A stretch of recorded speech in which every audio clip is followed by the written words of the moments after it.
It's Little Chicken's big day. It's my big day. No, it's Little Chicken's big day. It's a book. Little Chicken goes on some errands with his mommy.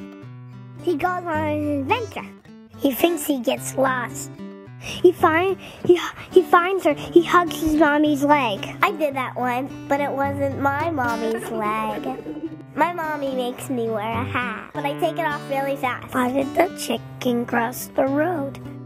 Because he wanted to read Little Chicken's Big Day. I hear you're collecting big chicken. Little Chicken's Big Day.